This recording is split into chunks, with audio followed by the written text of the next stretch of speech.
이제 바울이 로마 시민임을 알게 된 로마 천부장 글라우디오 루시아는 바울의 사슬을 풀어주고 로마 시민으로서 정식 재판을 받을 수 있도록 도대체 왜 유대인들은 이토록 바울에 대해서 요동하고 있는가, 그 사실을 파악해 보려는 시도를 하는 장면을 보게 됩니다. 22장 30절 말씀이죠. 이튿날 천부장은 유대인들이 무슨 일로 그를 고발하는지 진상을 알고자 하여 그 결박을 풀고 명하여 제사장들과 온 공회를 모으고 바울을 데리고 내려가서 그들 앞에 세웠다. 사실 저는 이 말씀을 묵상하는데 약간 씁쓸한 마음은 좀 있었습니다. 세상은 항상 강자에게는 약하고 약자에게는 강한 그런 좀 비굴한 사회 속에 우리가 살아가고 있는 것 같은데, 어김없이 천부장도 이전에 바울이 로마 시민임을 알지 못했을 때와 알았을 때 그 차이가 너무 나는 걸 보고 참 마음이 씁쓸하기는 하죠. 이제 바울은 공의회 회원들과 제사장 앞에 서게 되었던 것을 보게 됩니다.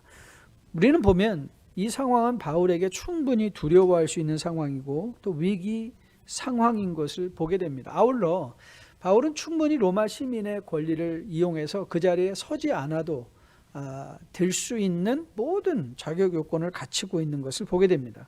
하지만 바울은 오히려 그 위기 상황을 그리스도 안에서 자신이 받은 소명이나 혹은 복음을 증언하는 기회로 삼고 있습니다. 바울이 디모데, 자기의 목회자요 자기의 영적 아들이었던 디모데에게 권면했던 장면의 말씀이 디모데후서 4장 2절에 이렇게 기록이 되어 있습니다. 너는 말씀을 전파하라. 때를 얻든지 못 얻든지 항상 힘쓰라. 범사의 오래 참음과 가르침으로 경책하며 경계하며 고언하라. 이 말은 바울이 그냥 생각하면서 어떻게 좋은 목사들이 행동해야 되는가를 적은 게 아닙니다. 사실 그의 삶의 간증인 것이죠. 그는 실제적으로 때를 얻든지 못 얻든지 늘 말씀을 전할 열망과 그 말씀을 전할 준비가 되어 있던 사실들을 우리는 보게 됩니다.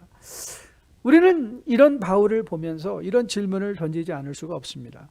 아니, 어떻게 바울은 이런 헌신의 삶을 살게 되었을까? How was it possible to Paul?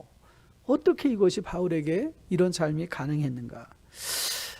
그것은 이미 우리가 확인받았던 사도행전 20장 24절 말씀, 내가 달려갈 길과 주 예수께 받은 사명 곧 하나님의 은혜의 복음을 증언하는 일에 마치려 하면은 나의 생명조차 조금도 귀한 것으로 여기지 아니하노라. 저는 확실하게 믿기로 그런 삶이 가능했던 것은 바울 안에 있던 이 소명의식이었기 때문이라고 저는 믿습니다.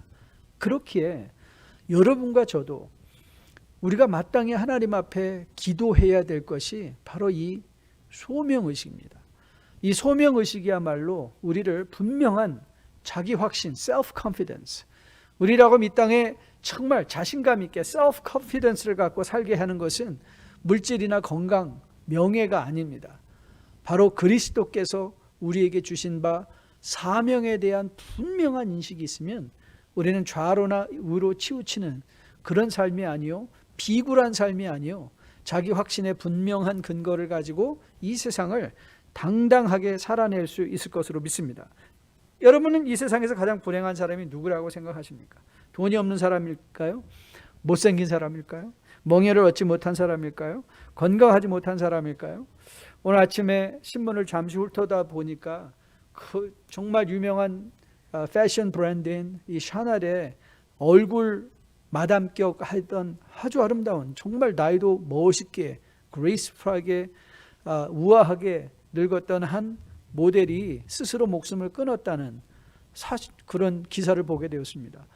만일 정말 이 세상의 물질과 이 세상의 부와 미모가 우리를 행복하게 하는 것이라면, 그걸 우리로 하여금 이 땅을 당당하게 살게 하는 것이라면 그런 사람들이 왜 스스로 목숨을 끊어야 될까? 저는 생각하기로 이 세상에서 가장 불쌍한 사람은 인생에 분명한 목적이 없는 사람이라고 생각합니다. What's my purpose? 그거에 대한 답이 없는 거예요. 그거에 대한 답이 없기 때문에 이런 사람들의 특징은 상황에 쉽게 요동하고 반응하는 것입니다. 조금 좋으면 한없이 마음이 고무되어지고 치켜 세워진데, 조금만 어려운 일이 생기면 어떡하죠? 코가 석자나 빠져서 땅만 바라보는 그런 상황에 요동할 뿐만 아니라 이런 사람들은 생에 분명한 목표가 없는 사람은 감정에 이끌려 감정이 절제되지 않아서 충동적인 임펄시브한 삶을 살 뿐만 아니라 두 가지 현상, 지독한 교만 아니면 지독한 열등감 속에 빠져 살아갑니다. 사실 교만은 열등감의 이면이고 열등감은 교만의 이면이기도 합니다. 그렇기에 이건 한 가지죠. 우리의 삶에 분명한 목표가 없다면, 하나님께서 우리에게 부여받은 바 분명한 사명에 대한 인식이 없다면 우리는 이런 상황 속에 빠질 수밖에 없는 것이죠. 그렇기에 여러분이 2021년도에 간절히 정말 간구할 것, 여러분들이 자녀들을 위해서 혹은 여러분의 배우자를 위해서 마음속에 간절히 기도할 것은 돈 더 많이 벌게 해주세요, 더 건강하게 도와주셔서, 더 정말 권력을 얻게 도와주셔가 아니라 하나님, 우리 자녀들로, 나로, 우리 배우자로 하여금 하나님이 우리를 향하여 가지고 계신 바 선한 뜻을, 사명을 깨닫게 도와주세요. 사명을 깨닫게 도와주세요.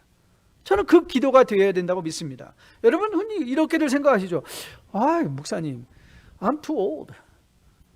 아니, 제가 지금 몇 살인데 무슨 또 사명 타령이겠습니까? 아니면 여러분 중에 하나님, 아니, 목사님, 저는 너무 바빠요. I'm too busy. I'm too young to think about those things. 그런 거 하기에는 나는 지금 집도 사야 되고 커리어도 키워야 되고. 여러분, 사명은 여러분이, 하나님이 여러분에게 지금 허락하신 그 형편 속에서 깨달아지는 것입니다. 하나님은 왜 내게 이 가정을 주셨을까? 하나님은 나에게 왜 이런 직장을 주셨을까? 하나님은 왜 나에게 이런 사업장을 주셨을까? 여러분, 하나님이 그런 환경을 여러분에게 주신 것은 그 한 환경 속에 빠져서 그 환경에 이끌리는 것이 아니라 그 환경을 초월하여 하나님이 여러분을 향하여 가진 바 선한 뜻들을 이뤄내기 위한 그 삶을 살게 하려 하심이라는 것이죠. 여러분, 퀴즈 기억하시죠? 자, 천국이 좋습니까? 이 세상이 좋습니까? 아니, 왜 대답도 안 하세요? 천국이 뭔지 좋죠. 하나님 여러분을 사랑하십니까? 사랑하지 아니하십니까? 사랑하시죠. 그러면 하나님이 여러분을 사랑하심에도 불구하고 훨씬 세상보다 좋은 천국에 우리를 아직 데려가지 아니하시는 걸까요? 하나님이 정말 우리를 사랑하신다면 이런 전염병 속에, 정말 흐트러진 질서 속에 신음하는 세상에 우리를 정말 내버려 두실까요? 내버려 두지 않고 우리를 다 천국에 지금 데려가시면 모든 문제가 우리에게 해결되지 않을까요? 여러분, 질문의 답은 간단하죠. 왜냐하면 하나님은 여러분을 통하여 이 세상에 아직도 하고 싶은 일이 있으시기 때문에 하나님은 그렇기에 오늘도 우리에게 호흡을 주시고, 그렇기에 오늘도 우리에게 그 직장을 주시고, 그렇기에 오늘도 우리에게 그 사업장을 주시고, 그렇기에 우리에게 우리 가정을 주시고 이 교회를 주시고, 여러분을 통하여 하나님의 선한 뜻들이 이루어지는 것을 전하고 싶어 하신다는 것이죠. 그렇게 우리가 정말 물어야 될 질문들은, 하나님의 저를 향하여, 나를 향하여 가지고 계신 그 뜻이 무엇일까? 저는 이것이 우리가 정말 믿음 생활을 온전히 감당하기 원한다면 우리가 실존적으로 주님 앞에 물어야만 하는 질문인 것이라고 생각합니다. 여러분, 오늘 바울은 그의 분명한 소명의식이기 때문에 어떤 환경 속에서 흔들리지 않습니다. 여러분, 23장 1절 바울의 고백을 한번 들어보십시오. 바울이 이렇게 고백합니다. 바울이 공회를 주목하여 이르되, 여러분 형제들아, 오늘까지 나는 범사의 양심을 따라 하나님을 섬겼노라. 바울이 얼마나 부러운지 모릅니다. 저도 이런 상황이 되어 내 마음이 흔들릴 수 있는 위기의 상황 속에서라도 흔들리지 않고 단호한 음성으로 세상에 대하여, 나 자신에 대하여 나는 범사의 양심에 따라 하나님을 섬겼노라라고 고백할 수 있게 되기를 소원합니다.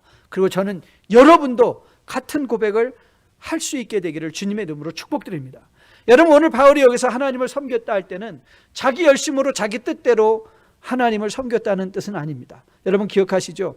이 세상에 정말 비참한 것은 진리와 방향이 빠진 열심이라고요. 열심히 산 것만큼 불행해진다고 그랬잖아요. 여러분, 오늘 바울은 내가 하나님을 섬겼다 할 때 그 바울의 섬김은 하나님과 공감됐다. 어떻게 할 수 있냐고요? 여러분 23장 11절 말씀을 보십시오. 주님께서 바울에게 나타나 이렇게 확증해 주시죠. 그날 밤에 주께서 바울 곁에 서서 이르시되 담대하라. 내가 예루살렘에서 나의 일을 증언한 것 같이 로마에서도 증언하여야 하리라 하시니라. 여러분, 이 말씀은 단순히 바울이 로마에도 갈 것이다 라고 말씀하시는 것은 아닙니다. 저는 이 말씀을 통해서 예수님께서 바울의 그 마음을 확증해 주고 있다고 저는 믿습니다. 바로 바울은 소명에 이끌려 살아감으로 말미암아 분명한 세상에 요동되지 않는 자기 확신의 삶을 살았는데 그 삶을 하나님께서 인정해 주셨다는 것이죠. 여러분, 그리스도 안에서 분명한 소명으로 자기 확신이 있는 사람들의 특징 중에 한 가지가 뭐냐면 불의에 대하여 당당할 수 있고 자기 잘못에 대해서 분명히 인정할 수 있다는 사실입니다. 자, 오늘 본문을 보십시오. 본문을 보면 이제 당시에 아나니아 대제사장이 그 공의에 함께 동참하고 있는 것을 보게 됩니다. 아나니아는 47년 그리고 59년까지 12년 동안 예루살렘의 대제사장으로 섬겼던 사람입니다. 하지만 그는 평상복을 입고 있었고 아마도 바울은 그를 대제사장으로 알아보지 못했던 것 같습니다. 이 아나니아가 바울이 나는 범사의 양심을 따라 하나님을 섬겼노라 라고 말할 때 옆에 있는 사람을 통하여 그의 입을 치라고 명령했습니다. 그때 바울이 단호한 음성으로 질책하는 장면의 말씀이 3절입니다. 바울이 이르되 회칠한다며 하나님이 너를 치시려로다. 내가 나를 율법대로 심판한다고 앉아서 율법을 어기고 나를 치라 하느냐. 이 말은 주님께서 바리새인들과 서기관들을 향하여서 하신 말씀과 거의 일맥상통합니다. 바울은 자기 말을 하고 있는 것이 아니에요. 예수님께서 하셨던 말씀을 동일하게 하고 있습니다. 마태복음 23장 27절 28절에서 주님은 이렇게 말씀하셨습니다. 화 있을진저 외식하는 서기관들과 바리새인들이여 회칠한 무덤 같으니 겉으로는 아름답게 보이나 그 안에는 죽은 사람의 뼈와 모든 더러운 것이 가득하도다. 이와 같이 너희도 겉으로는 사람에게 옳게 보이되 안으로는 외식과 불법이 가득하도다. 주님의 말씀을 기억하고 떠올리며 자기의 입을 쳐라 명하는 그 제사장을 향하여 그들은 율법으로 바울을 정죄한다고 하면서 율법을 어기고 있다는 사실을 그가 부각시키고 있는 것이죠. 하나님께서는 레위기 19장 15절 말씀에서 이렇게 말씀하셨습니다. 너희는 재판할 때에 불의를 행하지 말며 가난한 자의 편을 들지 말며 세력 있는 자라고 두둔하지 말며 공의로 사람을 재판하라 명령하셨습니다. 이들이 지금 살펴볼 것은 과연 우리가 행하고자 하는 이 재판이 공의로운가, 그 프로시저, 과정에 대한 점검이 있어야 되죠. 여러분, 하지만 유대인들은 이미 바울에 대해서 재판을 통해서 공의롭게 그의 잘잘못을 가려낼 것이다, 그런 의도가 전혀 없습니다. 그들은 이미 바울을 정죄하고 재판을 하고 그를 죽이고자 재판하고 있는 것인 것을 보게 됩니다. 마치 유대인들이 예수님을 정죄했던 것과 다를 바가 없는 것이죠. 회칠한 무덤이라고 잘못을 지적해내자 옆에 있는 사람이 이렇게 말했습니다. 하나님의 대제사장을 내가 모욕하느냐. 그러자 바울이 아주 흥미롭게 반응을 합니다. 여러분, 출애굽기 22장 28절 말씀 보면 너는 재판장을 모독하지 말며 백성의 지도자를 저주하지 말라는 말씀이 있습니다. 자, 5절 말씀을 보실까요? 바울이 어떻게 반응했는가? 바울이 이르되 형제들아 나는 그가 대제사장인 줄 알지 못하였노라. 기록하였으되 너희 백성의 관리를 비방하지 말라 하였느니라 하더라. 여러분, 오늘 본문을 통해서 사실 레위기 말씀을 통해서 율법으로 재판하는 자들이 율법을 어긴다는 말에 대해서 아나니아는 신경도 쓰지 않았습니다. 하지만 바울에게 하나님의 말씀이 생각났을 때 그는 즉시 자기가 잘못한 것을 공개적으로 인정합니다. 여러분, 교만한 사람의 특징이 뭔지 아십니까? 자기 잘못을 절대 인정하지 않습니다. 우리가 지금 보고 있는 이 정치 세계에서 보고 있는 것 아닙니까? 절대 자기 잘못을 인정하지 않습니다. 여러분, 열등감에 빠져 있는 사람은요, 진리에 근거하여 단호하게 대처하지 못합니다. 바울을 보십시오. 바울은 비진리에 대해서 단호하게 대처하지만 자신의 잘못이 드러났을 때는 즉시 인정할 수 있는 마음이 있었습니다. 어떻게 해서 그랬을까요? 그는 주님께 받은 바, 말씀을 통하여 깨달은 바, 그 사명에 대한 분명한 확신이 있었기 때문에 이런 당당한, 진리에 대하여 자기 잘못에 대해서 기꺼이 인정할 수 있는 그 마음의 겸손함이 있었던 것이죠. 여러분에게 자주 말씀드리죠. 성령이 어떻게 우리 안에서 역사하신다고요? 성령이 여러분의 삶 가운데서 역사하시는 공간이 뭐라고요? 하나님의 말씀입니다. 왜 성령이 역사하지 아니하시냐고요? 여러분, 오늘 보십시오. 바울 안에 성령이 어떻게 역사하셨는가? 기록하였으되 그의 마음에 그가 공부하고 읽었고 묵상했던 하나님의 말씀이 떠오르자 그는 그 하나님의 말씀에 모든 생각을 사로잡아 기꺼이 자기 잘못을 인정할 수 있는 겸손한 자리에 그가 나갔다는 것이죠. 성령의 역사하심. 여러분, 저는 우리 뉴라이프 성도님들을 정말 도전하기 원합니다. 다른 거 용한 목사, 무슨 영적인 능력, 다른 거 모두 사모하기 전에 성령은 왜 내 안에서 이렇게 역사하지 않냐고 원망하고, 왜 성령은 초자연적으로 나에게 무언가 현상을 보여주지 않느냐고 불평하기 이전에, 저는 여러분이 적어도 여러분의 평생에 성경을 성경 점검뿐만 아니라 반복적으로 성경을 읽어 마음에 채울 수 있는 여러분 되시기를 주님의 이름으로 축복드립니다. 그래야 그 말씀 가운데 그 말씀이 채워지면 여러분이 성령의 역사할 수 있는 공간이 그만큼 넓어지게 되고, 그 성령이 여러분의 마음속에 말씀을 통하여 역사할 때야 비로소 우리를 향한 하나님의 선한 뜻이 분별되어질 뿐만 아니라 우리를 향한 하나님의 선한 계획들을 깨달아 알게 되고, 그래서 세상에 흔들리지 않는 분명한 자기 확신의 삶을 살 수 있게 된다는 것이죠. 제가 즐겨 읽는, 여러분에게도 가끔 소개하는 윤동주 시인의 십자가라는 시입니다. 이렇게 시작합니다. 쫓아오던 햇빛인데 지금 교회당 꼭대기 십자가에 걸렸습니다. 첨탑이 저렇게도 높은데 어떻게 올라갈 수 있을까요? 소리도 들려오지 않는데 휘파람이나 불며 서성거리다 괴로웠던 사나이 행복한 예수.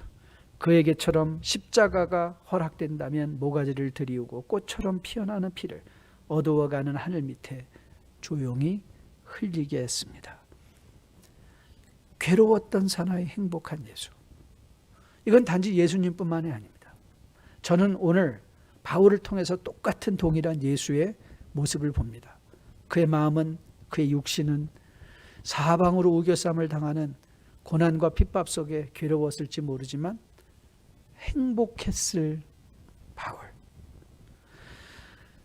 그런데 여러분, 이 삶은 단순히 바울의 삶만이 아닙니다. 바울은 우리에게 권면하죠. 너희 안에 이 마음을 품으라, 곧 그리스도 예수의 마음이니. 이 행복은 여러분의 것이고 저의 것이기도 합니다. 흔들리는 이 세상 속에서 아직도 나를 이 자리에, 우리 가정에, 이 교회에, 그 직장에, 그 사업장에 나를 두신 하나님의 목표를 깨달을 수 있다면, 그 목적을 깨달을 수 있다면 우리는 행복하게 흔들리지 않는 자기 확신의 분명한 소명의 삶을 살아낼 수 있을 것으로 믿습니다. 바울이 디모데후서 4장 7절 8절에서 이렇게 고백합니다. 나는 선한 싸움을 싸우고 나의 달려갈 길을 마치고 믿음을 지켰으니 이제 후로는 나를 위하여 의의 면류관이 예비되었으므로 주 곧 의로우신 재판장이 그날에 내게 주실 것이며, 같이 읽습니다. 내게만 아니라 주의 나타나심을 사모하는 뉴라이프의 모든 성도에게도 주실 것이다. 나에게도 주실 것이다. 저는 여러분에게 이 말씀을 통하여 여러분을 향한 하나님의 선한 뜻들, 그 사명들이 분명히 깨달아질 수 있게 되기를 주님의 이름으로 축복드립니다. 이 첫 단추가 잘 꿰질 때야 비로소 아무리 많은 물질에 가진다 할지라도 여러분은 그 물질에 함몰되지 않을 것입니다. 아무리 우리의 물질이 다 없어져 버린다 할지라도 여러분들은 그 가운데 비굴함의 세상에 절망하지 않을 것입니다. 아무리 높이 되어도 아무리 낮은 곳에 간다 할지라도 여러분은 여러분의 인격을 당당하게 지키며 세상의 불의에 대해서 당당하게 복음을 외칠 수 있는 자기 확신의 분명한 자리에 설 수 있을 것으로 확실하게 믿습니다. 저는 2021년을 시작한 이 1월에 여러분들이 적어도 한 번은 어느 날 여러분 스스로를 생각하며 하나님께서 나를 향하여 가지고 계신 그 선한 뜻을 저로 알게 도와주세요.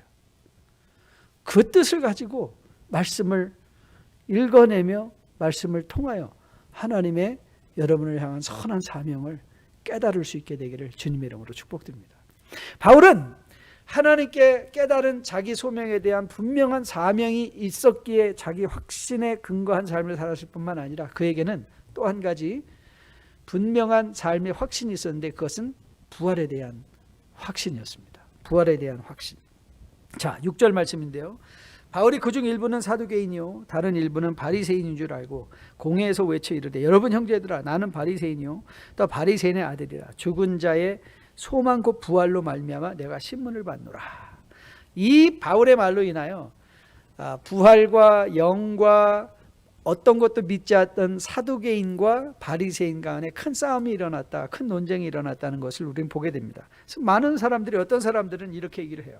바울이 꼼수를 부려서 부활을 믿지 않던 사두개인과 부활을 믿고 있던 바리새인 간에 싸움을 붙였다고 합니다. 여러분 상상해 보십시오. 바울이 그런 꼼수를 부려서 이 자리를 벗어나는 것이 목표였다면 이 자리에 와야 할 필요도 없는 사람이 바울이었습니다. 여기 와야 될 필요도 없는 사람입니다.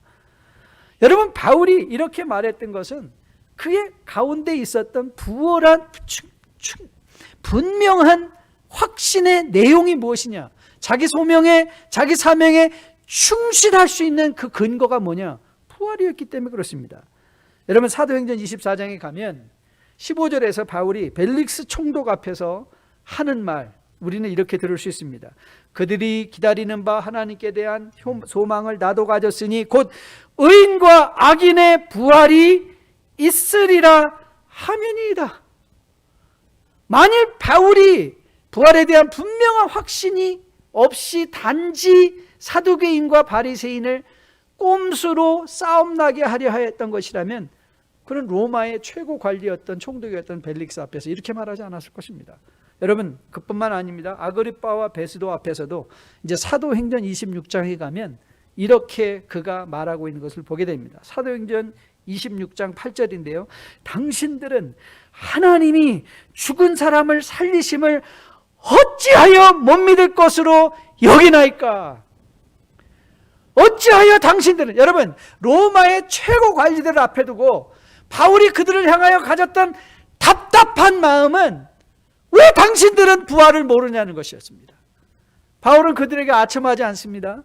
저는 지금 여러분보다 한 3주 앞서서 설교 말씀을 준비하며 나가고 있는데 여러분 이제 더둘로라는 변호사가 벨릭스 앞에서 유대인들을 변호하며 바울을 기소할 때 정말 비굴한 모습으로 벨릭스를 띄워주며 치켜세우며 당신으로 인하여 우리 민족의 평화가 임하였다라는 말로 시작하는 것을 보게 됩니다.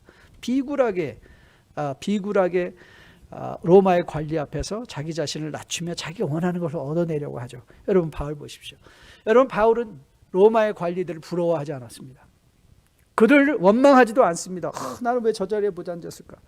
여러분 오히려 바울은 그들을 향하여 답답한 마음을 가지고 있었습니다. 바울의 답답함의 내용이 뭐였죠? 당신들은 어찌하여 이 부활을 모르십니까? 여러분 부활이 왜 이렇게 우리에게 중요하냐고요? 그 유명한 고린도 15장의 부활장에 가면 바울이 이렇게 선언하는 것을 보게 됩니다. 자, 같이 한번 읽어볼게요. 15장 16절부터 같이 읽습니다. 시작. 만일 죽은 자가 다시 살아난 일이 없으면 그리스도도 다시 살아난 일이 없었을 터이요. 그리스도께서 다시 살아나신 일이 없으면 너희의 믿음도 헛되고 너희가 여전히 죄 가운데 있을 것이요. 또한 그리스도 안에서 잠자는 자도 망하였으리라. 만일 그리스도 안에서 우리가 바라는 것이 다만 이 세상의 삶뿐이면 모든 사람 가운데 우리가 더욱 불쌍한 자이라라. 불쌍한 자 아니다라는 거예요. 불쌍한 자 아니다. 왜요? 우리에게 부활의 소망이 있기 때문에. 부활의 소망이 있기 때문에. 여러분, 우리의 인생에, 여러분의 삶에, 혹 여러분 가운데 지금 사망의 음침한 골짜기 속에서 혹은 사업의 어려운 현상 속에서 여러분 그 가운데 절망하고 계신 분 계십니까? 여러분 기억하십시오. 여러분의 최고는 아직 오지 않았습니다. The best has not yet come. 여러분, 이 세상에 우리의 소망은 이 세상이 아닙니다. 이 세상의 것은 잠시 있다 사라져버리고 많은 것에 불과하기 때문에 그렇습니다. 신문 기사를 읽었더니 세계 최고의 부자 순위가 바뀌었더라고요. 이전에는 아마존 사장이었던 제프 베조라는 사람이 최고 부자였었는데 아마 지난주를 기점으로 해서 테슬라 전기차로 유명한 앨런 머스크라는 사람이 최고 부자로 등장한 것 같습니다. 등극한 것 같습니다. 어떤 사람이 물었어요. 이제 최고 부자가 됐는데 뭐 할 거냐. 그랬더니 앨런 머스크가 이렇게 말했습니다. 한국말로 한 걸 그냥 영어로 하면 이런 내용이었던 것 같아요. So what? I will just go to work. 네, 여러분 세계 최고의 부자가 되면 그걸로 만족이 되나요? 아니, 세계 최고의 부자가 되면 10끼 먹나요? 아닙니다. 우리는 돈이 많은 사람처럼 어떻게 하면 맛없는 음식을 먹을까 연구하는 것 같아요.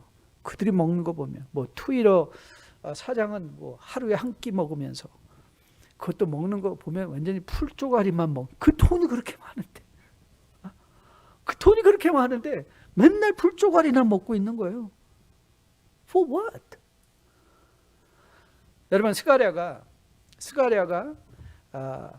남은 자, 하나님의 남은 백성을 설명하면서 이렇게 설명합니다. 스가랴 9장 12절 말씀인데요. 갇혀 있으나 소망을 품은 자들아, 너희는 요새로 돌아올지니라. 내가 오늘도 일어나라. 내가 내게 갑절이나 갚을 것이라. 갇혀 있으나 소망을 품었다. 이 말은 사실 ESV 성경 번역이 훨씬 더 좋습니다. O prisoners of hope. 갇혀 있다, 소망을 가졌다는 두 가지가 아니라 성도란 소망에 갇혀 있는 자라는 거예요. 그 소망의 내용이 뭐라고요? 부활이에요. 우리가 이 땅에서 지금 믿음을 지키다가 당하는 잠시지간의 고난을 두려워하지 않을 이유가 어디 있다고요?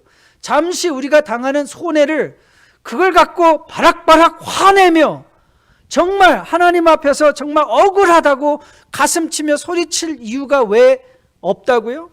부활 때문에. 우리 인생은 여기서가 전부가 아닙니다. 하나님이 여러분과 저를 이 땅에 두신 것, 그래서 우리에게 물질을 주시는 것, 우리에게 때로 건강을 주시는 것, 우리에게 명예를 주시는 것은 그 자체가 목표가 아니라 그것을 도구로 하여 우리에게 주신 바 하늘의 선한 상급을 얻어내기 위하여 진정한 행복과 진정한 영원히 중독되지 않는 만족과 기쁨을 누리게 하시기 위하여 도구로 주신 것에 불과하다는 거죠. 여러분, 요한은 성도가 갖고 있는 부활의 소망의 내용을 이렇게 우리에게 보여줍니다. 계시록 21장 말씀인데요. 계시록 21장 1절부터 4절입니다. 또 내가 새 하늘과 새 땅을 보니 처음 하늘과 처음 땅이 없어졌고 바다도 다시 있지 않더라. 또 내가 보매 거룩한 성 새 예루살렘이 하나님께로부터 하늘에서 내려오니 그 준비한 것이 신부가 남편을 위하여 단장한 것 같더라. 내가 들으니 보좌에서 큰 음성이 나서 이르되 보라, 하나님의 장막이 사람들과 함께 있으며 하나님이 그들과 함께 계시리니 그들은 하나님의 백성이 되고 하나님은 친히 그들과 함께 계셔서 같이 읽습니다. 모든 눈물을 그의 눈에서 닦아주시니 다시는 사망이 없고 애통하는 것이나 곡하는 것이나 아픈 것이 다시 있지 아니하리니 처음 것들이 다 지나갔습니다. 이게 여러분의 미래고 저의 미래고 성도의 미래입니다. 그러기에 그 부활의 소망이 우리 가운데 분명하게 철필로 각인되어져 있다면 우리는 이 세상에서 흔들릴 필요가 없습니다. 없다고 비굴해할 필요 없습니다. 있다고 교만해할 필요 없습니다. 당당하게 내게 주어진 삶의 현장, 그 직장, 그 사업장, 그 가정, 그 교회 안에서 내가 마땅히 감당할 일들을 오늘 최선을 다하여 소망을 가지고 살아내며 주님과 동행하면 그뿐일 것입니다. 저는 여러분 안에 말씀을 통하여 분명히 깨달아진 하나님의 소망으로 확신 있는 자기 확신의 분명한 삶, 소망으로 말미암아 부활의 소망으로 말미암아 흔들림 없이 십자가 표대를 향하여 힘찬 걸음을 옮겨낼 수 있는 여러분과 저 되기를 주님의 이름으로 축복드립니다. 오늘 11절 말씀은 아주 흥미롭습니다. 11절 말씀은 이렇게 기록되어 있죠. 그날 밤에 주께서 바울 곁에 이르시되 담대하라. 내가 예루살렘에서 나의 일을 증언한 것 같이 로마에서도 증언하여야 하리라 하시니라. 이 말이 왜 흥미롭냐면요. 지금 예루살렘에서 당한 고난을 로마에서도 당할 것이다 라고 말씀하시고 있기 때문에 이게 흥미로운 것입니다. 실제적으로 바울은 로마에서도 똑같은 감옥에 갇혀서 힘든 생활 속에 결국 믿음을 지키기 위한 순교의 그 장엄한 삶을 마치게 되는 것을 보게 됩니다. 여러분 요즘 구약 읽기 하고 계시죠? 저희 구약 읽기를 하는데 저는 아직도 계속해서 성경 제 성경 옆에 쓰여진 글을 하나님 도대체 왜 이러세요? 그 질문들이 아직도 너무 많습니다. 근데 이제는 성경을 하도 읽다 보니까 똑같은 부분에 하나님 왜 이러세요? 라고 하다가 이제 저는 어떻게 하냐면 여러분 하나님의 말씀은 사실 우리의 새와 같은 머리로 다 이해되어 주시는 건 아니죠. 그래서 이해하기보다는 이제 순종해야 되겠다. 하나님은 이렇게 일하시는구나. 하나님이 일하시는 일을 보면서 내 인생을 비춰보기로 했습니다.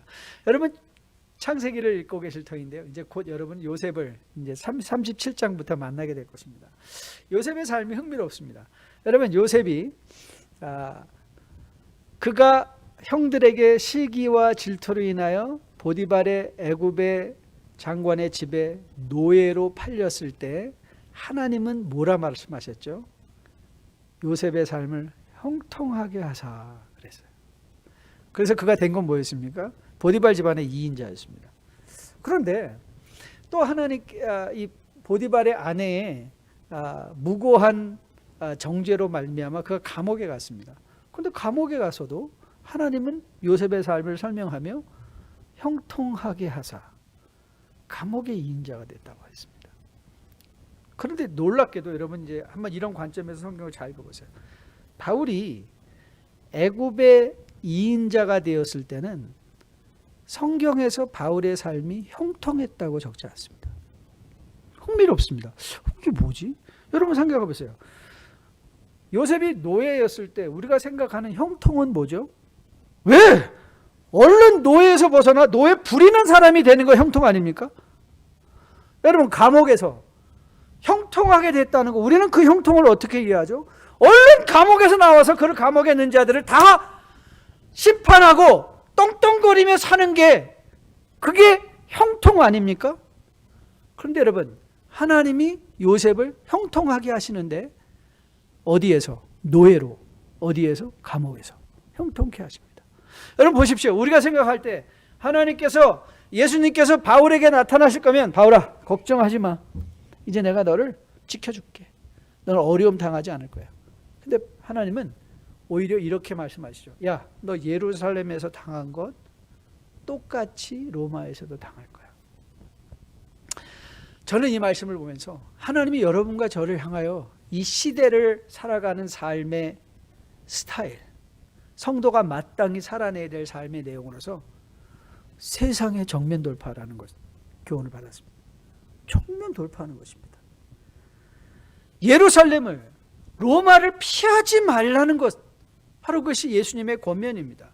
여러분 야고보서 4장 7절 야고보 장로의 권면입니다. 같이 한번 읽어볼까요? 그런즉 너희는 하나님께 복종할지어다 마귀를 대적하라. 그리하면 너희를 피하리라. 여러분, 어려운 순간을 피하는 것이 아닙니다. 어려운 순간을 대적하는 것이죠. 어려운 순간을 대적하는 것입니다. 마귀를 대적하는 것입니다. 세상을 정면 돌파하는 것입니다. 아니, 그럼 목사님, 도대체 세상을 정면 돌파한다는 게 무슨 뜻입니까? 여러분, 사도행전 16장에 가면 바울이 감옥에 갇혔던, 빌립보 감옥에 갇혀있던 장면을 여러분은 기억하실 것입니다. 여러분, 바울이 감옥에 갇혀 있을 때 어떤 일이 일어났죠? 예, 공문이 열리는 사건이 일어났죠. 그 일을 통하여 로마의 간수장이 이제 예수를 믿고 빌립보 교회가 세워지는 그 역사의 첫 단추를 깬 것을 보게 됩니다. 그런데 여러분, 그 일이 일어나기 전에 바울과 실라가 감옥에 갇혔을 때 사도행전 16장 25절은 이렇게 적었습니다. 한밤중에 바울과 실라가 같이 읽어볼까요? 기도하고 하나님을 찬송하며 죄수들이 듣더라 그랬어요. 세상을 어떻게 정면 돌파하냐고요? 기도하고 찬송하고 말씀을 기억하고, 이겁니다. 세상을 정면 돌파하는 거. 가서 칼 들고 싸우는 게 아니에요. 성도는 뭐 하면 돼요? 여러분, 그 감옥에서 기도하고 찬송하는 거죠. 여러분, 혹 나는 지금 감옥과 같은 삶이에요, 목사님. 내 사업이 감옥 같아요. 내 직장이 감옥 같아요. 내 가정이 감옥 같아요. 내 배우자가 감옥 같아요. 내 자녀들이 감옥 같아요. 여러분은 얼마나 기도하셨습니까? 얼마나 찬송하셨습니까? 얼마나 말씀을 기억하셨습니까? 어떻게 정면 돌파하냐고요? 사랑하는 뉴라이프의 성도 여러분, 기도합시다. 찬송합시다. 말씀을 읽고 묵상합시다. 그게 세상을 정면 돌파하는 길입니다. 우리가 기도로, 찬송으로, 말씀으로 세상을 돌파하려, 정면 돌파하려 할 때, 여러분 시편 23편 4절 기억하시죠? 내가 사망의 춤하 골짜기를 걸을지라도 해를 두려워하지 않을 것은 주의 지팡이와 막대기가 나를 안위하심이라. 거기서 뭐가 보이는 거예요? 막대기가 보이는 거예요. 주의 지팡이가 보이는 거예요. 주의 보호하심이 보이는 거예요. 우리의 미래를 보장하고 계신 예수 그리스도의 십자가가 보이는 거죠. 그것을 볼 때야 비로소 우리는 이 세상에서 요동하지 않을 수 있습니다. 저는 여러분과 저에게 이 세상을 정면 돌파하되, 여러분 예루살렘에서 당한 일을 로마에서도 당할 것입니다. 여러분, 한 가지 어려움이 끝나면 이 세상에 사는 동안에 여러분 어려움이 없을 것 같습니까? 한 문제가 해결되면 여러분의 인생에 결단코 문제가 다시 오지 않을 것 같습니까? 아닙니다. 사는 것 자체가 문제고 사는 것 자체가 어려움입니다. 흔히들 그러더라고요. 인컴이 10만 불만 넘어가면 100만 불을 버나 1000만 불을 버나 사람들의 만족도는 변하지 않는데요. 어느 정도, 왜냐하면 사람은 거기에 익숙해지기 때문에 그렇죠. 여러분, 그래서 돈이 없는 사람들, 그 사람들은 문제가 가득 차 있고 돈 있는 사람들은 문제가 없습니까? 아닙니다. 똑같습니다. 그 집에 파헤치고 들어가 보십시오. 그 집안에 문제 없는 집안 없습니다. 그 문제 앞에 우리가 정면 돌파할 수 있는 길이 있습니다. 찬송하고 기도하고 말씀에 의지하는 것입니다. 저는 여러분과 저가 2021년도에 말씀을 통하여 하나님께서 여러분에게 베풀어 주시는 분명한 소명, 사명을 통한 자기 확신에 충만한 한 해가 되기를 소원합니다. 그 자기 확신과 더불어 하나님께서 분명하게 예수 그리스도의 부활을 통하여 보장해 주신 여러분의 영생을 확신하는 가운데 세상을 두려워하지 않고 기도와 찬송과 말씀을 가지고 세상을 정면 돌파하는 여러분과 저 될 수 있게 되기를 주님의 이름으로 축복드립니다. 다 함께 나서 마지막 찬양하려고 하는데요. 죄 많은 이 세상은 내 집 아니네. 모든 보화는 저 하늘에 있네. 저 천국문을 열고 나를 부르네. 나는 이 세상에 정돌 수 없다. 맞습니다, 여러분. 이 땅에 어제 어떤 청년과 잠시 대화를 나누는데 청년이 그러더라고요. 그렇게 큰 부자가 됐다는 거. 놀랍게도 그 청년은 파이낸스 계통인데 그랬어요. 지금 호황이래요. 증권시장을 보라고 그러더라고요. 그래서 가만히 생각해 보니까 정말 그런 것 같아요. 없는 사람은 더 힘들지만 있는 사람들은 더 부자가 되는 때가 지금 코로나 바이러스 때가 아닌가 생각해요.